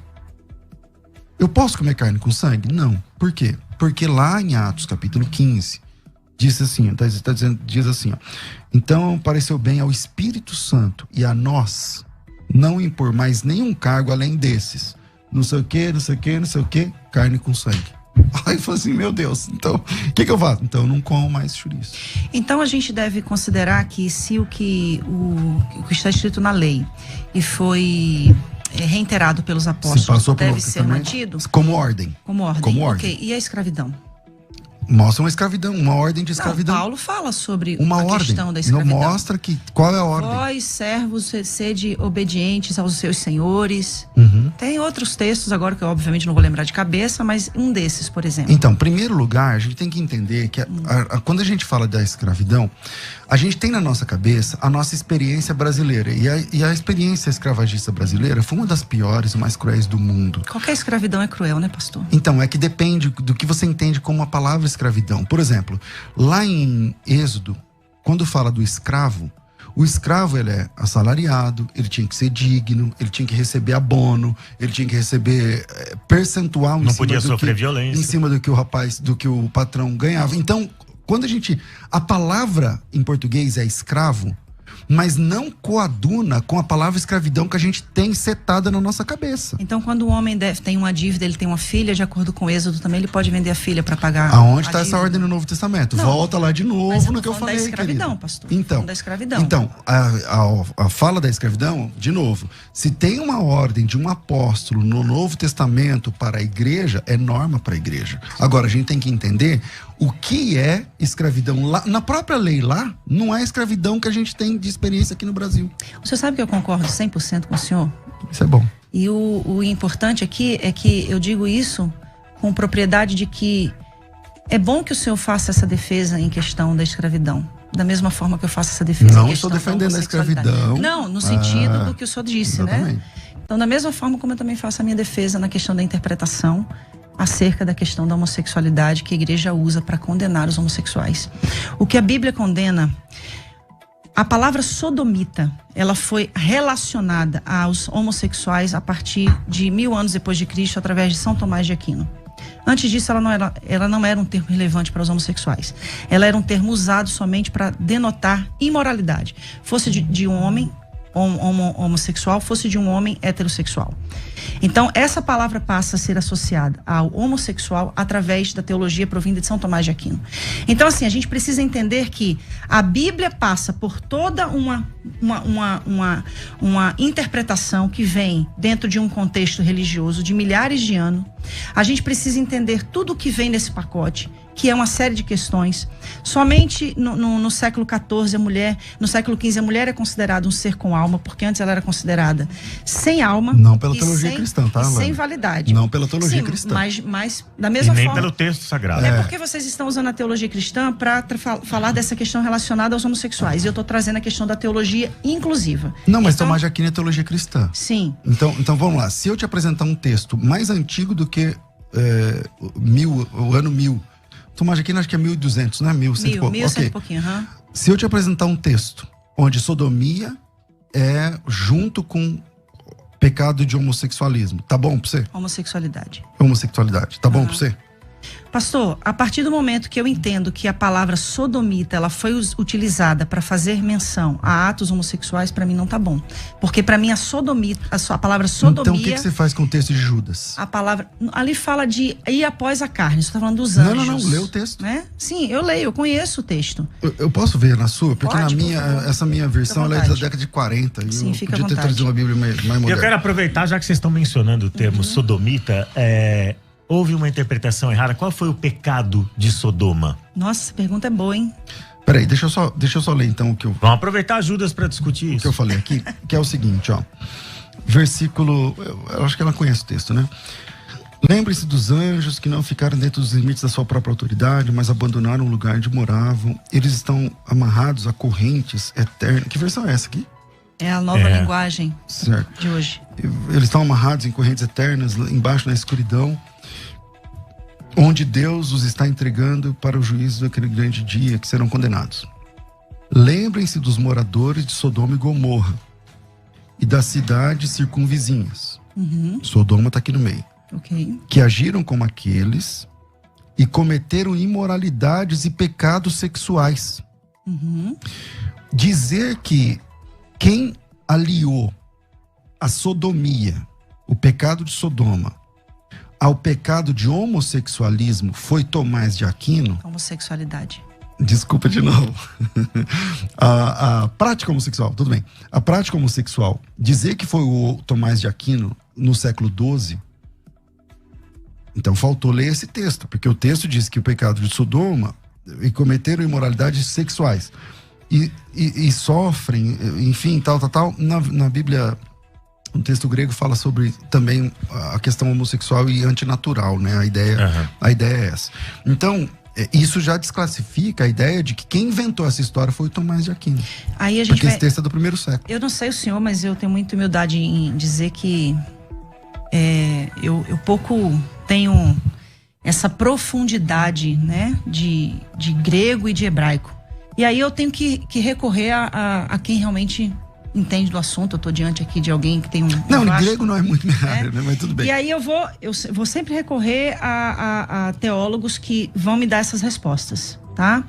E aqui tá dizendo que o real significado, de acordo com a Bíblia de Jerusalém, que foi a Bíblia que eu já citei aqui hoje, essa questão indo após outra carne, está falando no sentido referente a seres de natureza semelhante, que é na ocasião de Gênesis 6, quando diz que os homens se casaram, que as mulheres se casaram com os filhos dos homens, que no caso ali estava falando dos anjos ou dos filhos de Deus, se uniram aos filhos dos homens. Essa interpretação também pode fazer, de acordo com a Bíblia de Jerusalém, tá? Não estou usando as minhas palavras aqui. A interpretação também pode fazer referência às práticas pagãs, como ritos orgiásticos e o bestialismo. Então, dentro dessas questões, a gente vai sempre esbarrar, pastor César. Tomando como base a Bíblia de Jerusalém, lembra que um tempo atrás eu falei da palavra rapax legomena, que é uma palavra que aparece só um texto, uma vez na Bíblia? Pois é, Judas é um caso desse. Então, toda vez que aparece um caso de rapax numa tradução bíblica, é um caso muito difícil de resolver. Porque imagina que aparece uma palavra que só aparece ali. Então você... como que a gente faz? Você precisa ir para outros textos. Uma boa exegese. Você pega a mesma palavra e fala, vamos ver essa palavra empregada em outros textos para buscar o sentido real da palavra. E a palavra ali, que aparece o caso de rapax, é o versículo 5. A palavra grega oiketerium. Então, o versículo 5, eu não estou lendo Judas, que eu estava lendo na Bíblia dela, mas eu vou tentar pegar aqui. Em Judas, capítulo 1, versículo 5, ele diz o seguinte... peraí, mais um minutinho, nada nessa mão, aqui, versículo 6, desculpa, eu falei 5, mas é o 6. E aos anjos que não guardaram o seu, aí aparece a palavra oiketerium, do grego. Algumas versões vão dizer estado original, a sua acho que fala habitação, veja que tem diferença de habitação para estado original. O que é oiketerium no dicionário? Parece que, levando em conta, e ela tá certa, quando cita Gênesis 6, ali os anjos, eles deixaram a sua natureza angelical e se inflamaram com mulheres. Então são naturezas diferentes. Anjo com mulheres. É um problema isso. Entende? Aí no próximo versículo fala assim, ó, assim como Sodoma e Gomorra e cidades circunvizinhas, que havendo se corrompido igual aqueles anjos, e o que os anjos fizeram? Levando em consideração a própria Bíblia que ela citou, Jerusalém. Antinatural. O caminho antinatural, o sexo entre duas naturezas que não eram compatíveis do ponto de vista de Deus. Aí ele diz o seguinte, assim como Sodoma e Gomorra, cidades circunvizinhas, havendo se entregado à prostituição como aqueles anjos, seguindo após outra carne. O outra carne é o sarque heteros, né? Uma carne diferente daquela, no contexto sexual. Mas eu estou citando esse texto, a gente pode até ficar fazendo exegese aqui, mas a questão é, não foi Tomás de Aquino, não foi no século XII, que começou a ter o link entre sodomia e pecado sexual. Não foi. Não foi. Tá na Bíblia esse link. Esse link tá na Bíblia no Antigo Testamento. Esse link tá na Bíblia no Novo Testamento. Tomás de Aquino apenas é um dos que citou, mas muito antes de Tomás de Aquino, Ana, se você quiser depois dar uma estudada, muito antes de Tomás de Aquino, os pais da igreja sempre associaram sodomia com pecado sexual. Imoralidade. Imoralidade não sexual. Homossexualidade. Diferente. Imoralidade sexual, homossexual também. Quando a gente usa essa fala, pastor, a gente está dizendo que a imoralidade é algo somente inerente ao homossexual. Como se o heterossexual não pudesse ser imoral. Então, por favor, não estou usando isso. Então, mas é isso que eu estou dizendo. Não estou usando isso. Essa é a interpretação que se dá. A imoralidade também é homossexualismo também, mas é muito mais. Como se a imoralidade fosse algo inerente do homossexual. Quando o senhor fala sobre a homossexualidade vista na Bíblia como algo abominável, eu queria te fazer uma pergunta. Qual é o pecado evidente que levou o povo de Israel, o povo de Judá para o cativeiro? Qual é o pecado, a base do pecado? O cativeiro babilônico? Sim. Idolatria. Idolatria, ok. Então vamos lá. Ezequiel capítulo 16, tá? Versículo 48. Jerusalém, juro pela minha vida, diz o Senhor, que a sua irmã Sodoma e os povoados que ficaram ao seu redor nunca pecaram tanto quanto você e os seus povoados. Sodoma e suas filhas eram orgulhosas, porque tinha muita comida e viviam no conforto sem fazer nada. Porém não cuidaram dos pobres e dos necessitados. O profeta Ezequiel está dizendo que o pecado de Sodoma e Gomorra não foi a homossexualidade, como se diz. Está dizendo que o pior pecado foi o pecado de Jerusalém, pior do que o pecado de Sodoma e Gomorra. Porque o pecado de Sodoma e Gomorra, segundo o profeta Ezequiel, foi a fartura de pão, a fartura de tudo que tinham sem... Foi a injustiça social. A injustiça social. A condenação dos profetas no Antigo Testamento, ela sempre se dá com base nessa tríade. A injustiça, a idolatria e a imoralidade. Exato. E como o pastor César menciona, a imoralidade também abrange a questão da relação homossexual. Bom texto. Posso comentar? Pode. Eu queria te fazer uma outra pergunta. Então, anota aí pra você não esquecer. Uma é Ezequiel 16. Anota aí pra você não esquecer. É 16 o quê? É 16, a partir do 48. Vai. Quando o senhor fala antinatural, eu queria fazer uma pergunta. Deus age de forma antinatural? Deus é o único ser livre, ele faz o que ele quiser, Lana. Parafisem, no grego, né? Deus age de forma... Deus faz o que ele quiser. Sim, Deus age de forma antinatural, age. Esse antinatural que a gente está se referindo, enfatizando tanto aqui, fala exatamente da questão da natureza do ser. Pastor, desesperadamente buscando a tal cura gay e a tal libertação gay, eu me casei com um homem. Eu tive 2 filhos, perdi o primeiro filho com aborto natural, tive um segundo filho, buscando desesperadamente essa cura ou essa tal libertação, me submetendo a uma relação heterossexual por acreditar que me impor aquilo mudaria a minha natureza, porque a minha natureza deveria ser heterossexual. Então, assim, o que nós precisamos fazer, e aqui eu tô falando, não é como uma pastora, é como uma alma. Como uma alma que recebe ali na igreja todos os dias pessoas desesperadas. Você acha honesto você falar isso que você tá falando? Por exemplo. Em que sentido? Vou te explicar. Você acha honesto você dizer assim, ó, eu desesperadamente, eu tô te entendendo como alma, tá? Sim. Eu desesperadamente, buscando uma cura gay, me submeti a um casamento. Você foi obrigado a casar, Lana? Alguém pôs uma arma na sua cabeça? Alguém falou pra você assim, vou concluir a pergunta. Alguém falou assim, ó, só tem um jeito de você se libertar. É casando. É tendo um relacionamento sexual, é transando com um homem. É gerando filho. Alguém te falou. Porque se alguém falou isso pra você, esse cara estragou a tua vida. Ele é herege. Quem te obrigou a fazer isso? Porque se você for obrigado, então eu mesma. Então livre, vamos lá. Vontade. Então não é honesto da sua parte. É honesto, desculpa sim, a sinceridade. Você disse assim, eu fui submetida. Não, você não foi submetida. Você quis. Às vezes você entendeu, lá no começo da sua vida cristã, você entendeu que falou, não, peraí. Então como eu passo um homem ou uma mulher na rua, eu olho pra mulher. E eu sou crente agora. Então eu não posso olhar pra mulher. Então beleza, então eu vou lá casar com um cara, porque eu acho, então você depositou sua esperança no casamento. Eu não acho honesto você falar assim, eu fui submetida, porque aí você é vítima. O senhor sabia que existem milhares de pessoas hoje que são submetidas a testes para cura do câncer com tratamentos que ainda não foram aprovados, sabe o que elas estão fazendo? Agindo de forma desesperada.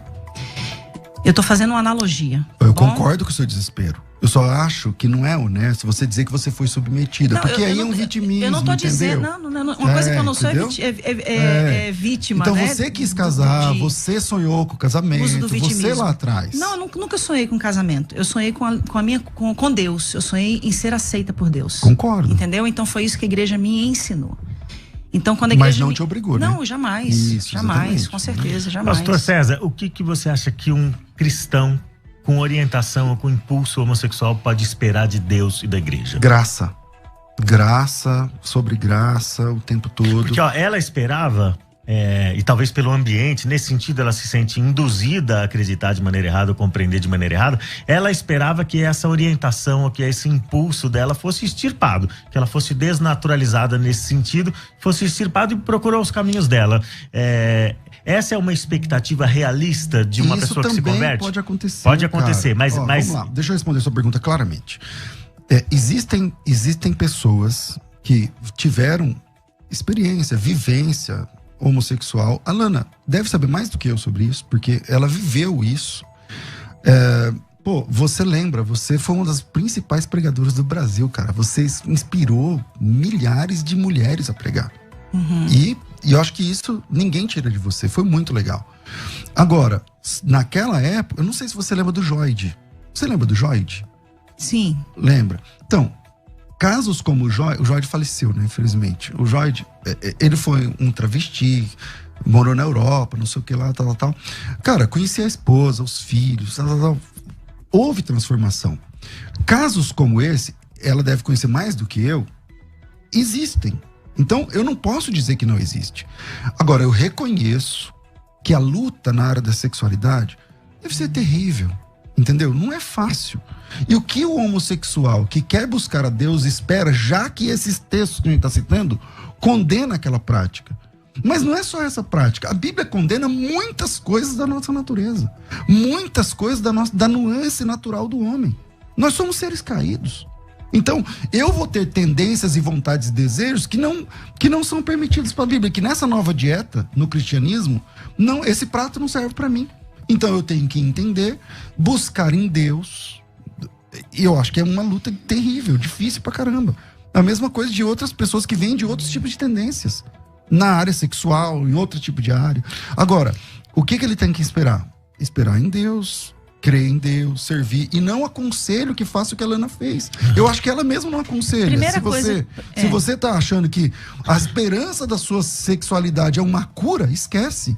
Se você tá achando que a esperança da sua sexualidade é um casamento, esquece. Você vai estragar a sua vida e vai estragar a vida do cara ou da menina que você casar. Na realidade, o Joy e tantos outros, pra mim, é só um exemplo de sublimação. Você não pode mudar a natureza de uma pessoa. Mas será? Você não tá Você sublima, é diferente, diferente. Será que você não tá projetando sobre ele uma experiência que foi sua? Sublimar é o que eu fiz, por exemplo, durante quase 8 anos. Eu me converto ao evangelho e sublimo a minha sexualidade, eu não a pratico. Então tudo aquilo que você falava era mentira?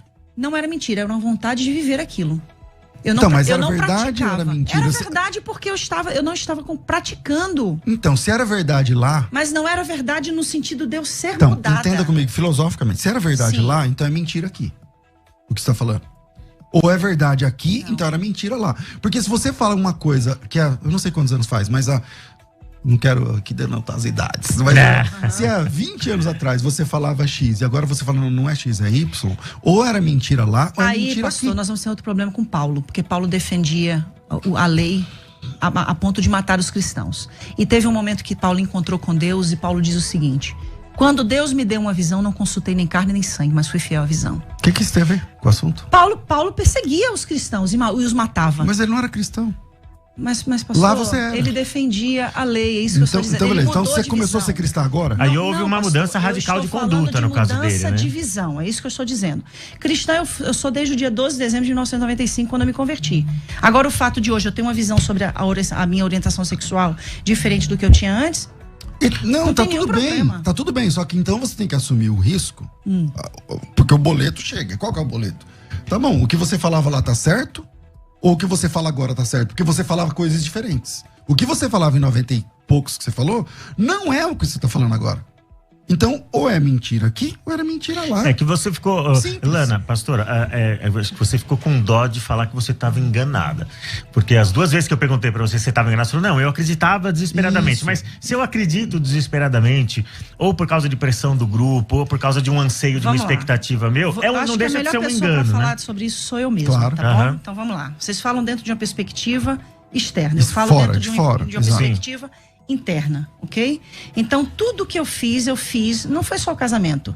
Foi cura interior, foi libertação, foram longos processos de jejum, foram subidas ao monte. Ministério foi chamado. Ministério não tem nada a ver com a minha sexualidade, né? Então, assim, quando eu venho a um casamento, vivo a maternidade, tudo isso eu vivo nessa busca, como tantas outras situações pelas quais eu me predispus a fazer, não fui obrigada a nada.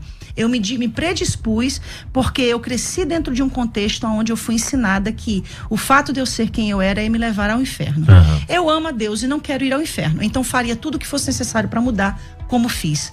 Naquele contexto era a minha verdade. Ok? No grego, quando a gente pega lá João capítulo 1, versículo 1, quando João fala do verbo, essa palavra verbo está lá, davar. Davar fala de verdade e realidade. Naquela época, era a minha verdade, a minha realidade. Era a minha realidade. Hoje, a minha verdade e a minha realidade é compreender que eu nasci assim e eu louvo a Deus por nascer assim.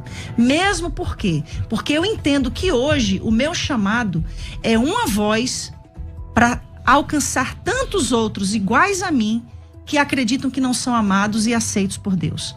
Então, o que eu quero trazer aqui hoje é, a minha verdade hoje é essa. Eu mudei de ideia, mudei como Paulo mudou, mudei como Pedro mudou quando vi um lençol descendo e Deus dizendo para ele, come, mata e come. Não porque é impuro. Você não vai dizer que é impuro aquilo que eu santifiquei. Então mudei de ideia como Pedro mudou, mudei de ideia como Paulo mudou. Então com essa resposta você está anulando aquilo que estava atrás. Não, pastor, mas aquilo lá atrás foi lá atrás, como foi lá atrás com Pedro. Então, mas nós não estamos lá atrás, nós estamos em 2021. Chegando agora, então 2021, 30 minutos. Já vou terminar. Caramba, de novo já chegou. Atos 15, conselho em Jerusalém. E aí? Para ser aceito tem que ser circuncidado ou não? A igreja toma uma decisão, gente. Era uma questão de lei, mas vem uma mudança. A igreja sempre vai precisar passar por mudança. E uma coisa que vocês nem ninguém vão poder impedir. Deus está promovendo uma nova reforma. E essa reforma vai vir, quer vocês queiram. Quando eu falo vocês, eu não falo afrontando, tá? Eu falo no sentido que a igreja queira, que ela não queira. Porque assim como aconteceu a reforma protestante, está acontecendo uma nova reforma hoje. E essa reforma, sabe por quê? Quando Deus chamou a mim e a Rosana, ele foi enfático em falar conosco, dizendo assim, estou levantando vocês para fazer a última colheita antes do arrebatamento. Sabe o que Deus disse? Eu vou buscar a igreja e não aceito que vocês fiquem de fora. Então nós assumimos essa responsabilidade. Todos os dias estamos debaixo, sim, de opressões, de xingamentos, de maldições. E eu lamento muito por esse evangelho que, ao invés de promover o amor, promover essa graça de aceitação a todos, rechaça, exclui. Sabe qual é a nossa maior dificuldade hoje, pastor Léo? Pastor César? É evangelizar um gay no meio da rua. Primeiro a gente tem que, na hora de evangelizar ele, dizer que a gente é gay, para ele então aceitar ser evangelizado. Porque eles estão tendo repúdio pelo evangelho. Porque a linguagem que é pregada é uma linguagem de violência, é uma linguagem de exclusão, de marginalização. Então, nós assumimos um lugar que eu estou disposta a morrer nele, se for necessário, para que outras pessoas sejam alcançadas e milhares de vidas sejam salvas. A minha primeira fala, Léo, eu vou voltar nela lá atrás, né? Lana, você se sentiu, da minha parte... Não, pastor, jamais, de forma alguma. Algum discurso de violência ou coisa do gênero? Jamais, jamais. Porque... Inclusive, quero dizer que gostei muito do senhor pessoalmente. Então, a questão é a seguinte, cara. O cristão verdadeiro,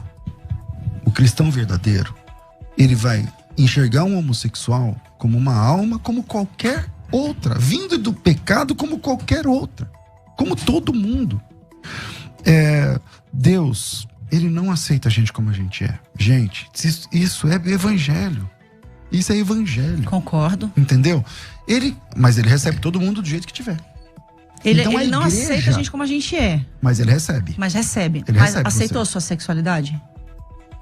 Nesse caso, a minha sexualidade não estava contra a vontade de Deus. Então, pra mim, a minha luta foi ser monogâmico, A minha luta foi Ou seja, a sexualidade dele também não foi absorvida integralmente no pacote, né? Ele teve que renunciar o Jesus alguma falou assim, coisa. Lana, Jesus não é a falou sexualidade, assim, é o caráter, o ser humano como um todo. Não, então, mas o que você chama de caráter, por exemplo, você acabou de defender o bissexual. Então o bissexual, e aí você viu que você ficou sem resposta? Não. Porque o bissexual... Não. Qual o momento? Então, vamos lá, vou te lembrar então. O bissexual tá aqui o João. Ele gosta de fazer sexo com homens e gosta de fazer sexo com mulheres, no plural. Aí esse cara conhece a fé. Sim. Na minha opinião, na minha visão da Bíblia, esse cara tem que abandonar essa questão. Ele vai viver sexualmente assexuado? Não. Ele vai casar com uma mulher e acabou. Aí, a vida dele é a vida monogâmica. Já que ele é um bissexual e não tem repulsa pelo sexo oposto. Você também defendeu que esse cara tem que ser monogâmico. Mas você defendeu assim. Então, vou te chegar lá. Você defendeu que o João também tem que ser monogâmico. Só que você diz assim, no seu caso, ele tem que escolher um homem ou uma mulher e ficar com ele até o fim da vida. Sim. Aí eu disse, nesse momento ele parou de ser bissexual. Aí não você parou, disse, não, ele fez uma escolha. Então ele parou. Não, ainda dei um exemplo. Vocês, antes de se casarem com a esposa de vocês se apaixonaram por outras mulheres, mas vocês fizeram uma escolha. Nesse momento, e a escolha foi ficar só com essa. Então acabou. A escolha de João foi ficar só com esse ou com essa. Então acabou. Ele parou de ser bissexual aí. Mas fez uma escolha, pastor. Exato, mas aí tá dentro de uma questão de caráter. Entendeu? Literalmente, porque, por exemplo, o fato de eu ser homossexual não significa que eu não tenha desejo por outras pessoas, por outras mulheres. Mas eu fiz uma escolha. E a minha escolha é a minha esposa. Quase 20 anos de história. Ou seja, tem renúncia aí então, também. Tem né? renúncia também. Agora, gente, eu acho que ela apresentou bastante bem a perspectiva tanto da comunidade LGBT. Cristã, QIA+, eu nunca consigo me atualizar o suficiente em relação a isso. Quando você tá acostumando com uma, mas cabe, Pastor César, aí eu vou perguntar para você, a gente tem que encerrar, né? Então eu vou perguntar para você, cabe em algum momento, que eu quero ver essa perspectiva da igreja que ela chamou de clássica, de fundamentalista e tudo mais, né? Na perspectiva dessa igreja, pastor, cabe um meia-culpa no modo como muitos gays foram tratados ou foram empurrados para um casamento ou para um processo de exorcismo, alguma coisa assim. Cabe alguma meia-culpa da igreja? Uma recondução desse processo? No caso da Lana, e é um caso bem legal, porque ela é uma pessoa conhecida no Brasil inteiro e fora. Ela mesma disse que ela não foi obrigada a casar. Sim, mas a gente sabe que há muitos contextos que são empurrados, então, ou não? Eu não sei, aí eu tenho que ser onipresente. Aí eu tenho que saber tudo. Então, os casos que eu acompanhei, que eu vi, igual a ela, eu já vi outros casos de homem que casou com mulher, por exemplo, que é mais frequente, tá, Lana? Eu acho que você também vê isso, de homem que casou com mulher, transou com mulher, teve filho, e não sei o que lá, e voltou a ser gay. Tem muito Ele caso nunca assim. deixou de ser, pastor. Então, tem muito caso assim. Ele só tentou. Então, tem muito caso desse jeito. Quando ela diz que Deus não liberta, a pessoa não muda a sua sexualidade, você está limitando Deus. Porque eu creio que isso pode acontecer por um milagre de Deus. Por um milagre de Deus. Sozinho é verdade, sozinho você não dá conta mesmo. Pastor, eu creio que Deus pode transformar o senhor numa mulher. Então, Deus deixa eu qualquer coisa. Deixa eu só concluir. Então, ele pode fazer qualquer coisa, inclusive mudar a sua sexualidade. Sim, e mudar a do senhor também, da mesma forma. Ele pode. Ele pode qualquer coisa. Então, se ele pode, é nesse quesito que no caso, no assunto aqui, o homossexual deve se apegar. É nesse quesito que ele deve se apegar. Não adianta você casar se você não tá... Se você não sente desejo heterossexual, você vai estragar a sua vida e a vida do cara ou da mulher que você casar. Então, eu acredito... Como cabe uma meia-culpa? Bom, eu nunca destratei um homossexual na minha vida. Eu imagino, Lana, que você deve sofrer muito nos lugares onde vocês vão. E eu acho que nas redes sociais, por exemplo, deve doer muito seu coração, porque eu sei que tem crente que não tem misericórdia, que não tem graça, que não tem leveza para tratar das coisas. E eu sei que, acho que, como sempre, quando você recebe um convite, no off você está dizendo, a gente é muito criteriosa para receber um convite, para atender um convite. E eu sei que quando vocês chegaram, talvez você, o que vai vir por aí? E eu tô, desde o começo que a gente começou a conversar, mas eu sou assim. Eu tô tentando ser leve contigo. Não concordo. Eu não concordo. Mas isso não me dá o direito de ser grosso com você. Exatamente. Mas isso não me dá o direito de ser ofensivo, grosso ou violento contigo. Por quê? Porque eu sou um servo de Jesus, cara. Então, Pastor, cabe uma meia-culpa pela igreja? Não, porque a igreja de Jesus, ela não é isso. Agora, tem crente sem noção, como tem macumbeiro sem noção, como tem gay sem noção, como tem um monte de gente sem noção. Agora, eu não posso fazer minha culpa pelos crentes sem noção. Então, o verdadeiro servo de Deus, mesmo não concordando com os pressupostos que ela ensina, ele respeita, ele ama, ele conversa, ele dialoga e tá tudo bem. No fim, ou eu estou certo ou a Lana está certa. A gente tá discordando num ponto essencial. Um dia a gente vai estar diante de Deus. Ou a compreensão que eu tenho está correta, e aí a Lana vai se dar mal, ou a compreensão da Lana está correta e eu vou me dar mal.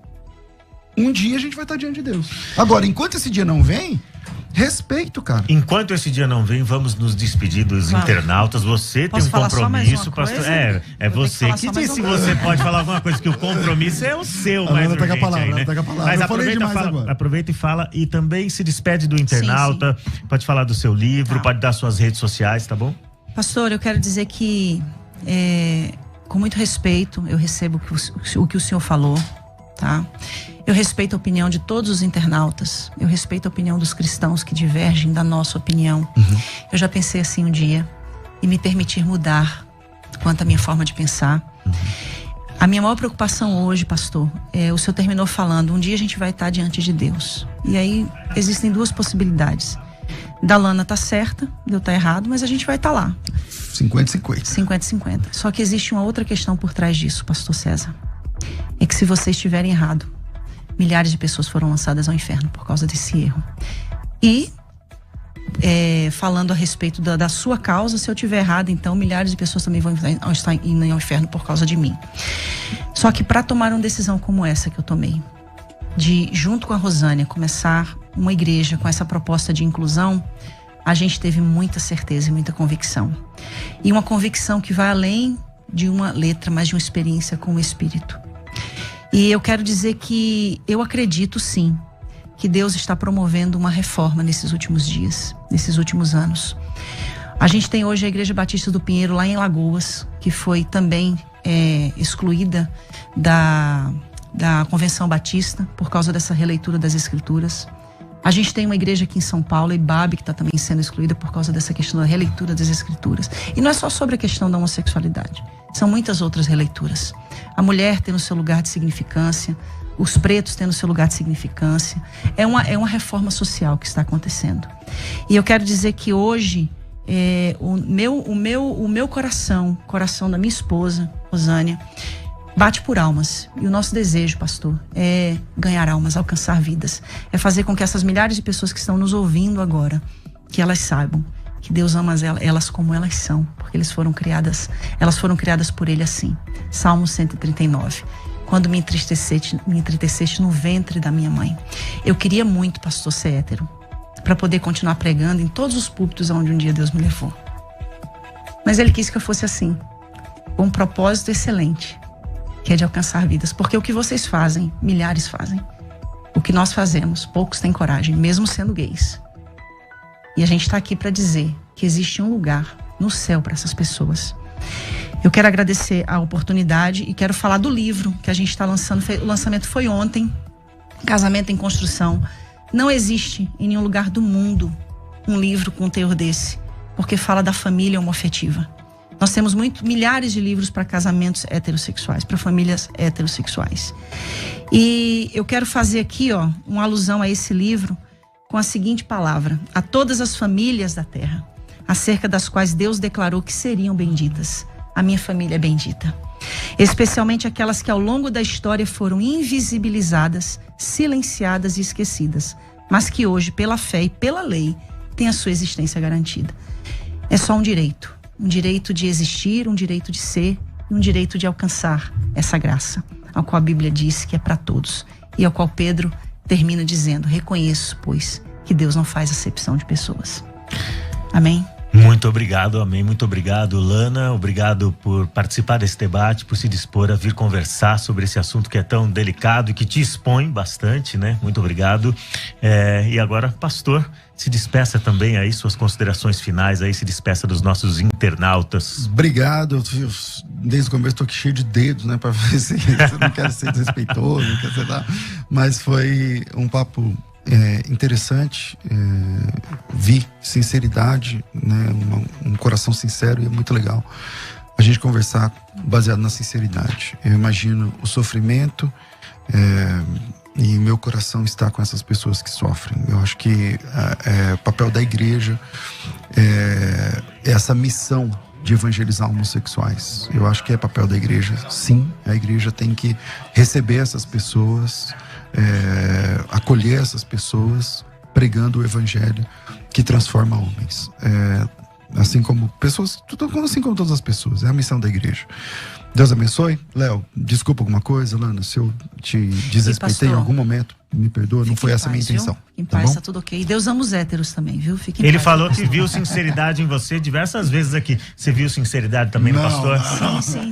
Então tá ótimo. Tamo junto, gente. Inclusive, quero convidar vocês um dia a irem assistir, participar de um culto na Cidade Refúgio. Não pregar, né? Pregar, a palavra é palavra. Gente, deixa eu agradecer todos os internautas que ficaram até agora aqui assistindo mais essa meia hora de conversa com a gente. Eu espero que vocês tenham compreendido essa missão dessa rádio de levar discussões que são relevantes, que são pertinentes e que são bíblicas, porque elas estão presentes, como os dois pastores aqui mencionaram, elas estão presentes nas escrituras, e por isso que a gente as aborda sempre de maneira honesta, com aquilo que a gente acredita, com a melhor interpretação que a gente pode oferecer, com as ferramentas, com o instrumental que a gente tem, tá bom? Então, Deus abençoe a vida de vocês, compartilhem aí o link, continuem fazendo esse debate alcançar mais gente, tá bom? Muito obrigado aos convidados, obrigado internautas, e até mais. Amém. Até mais.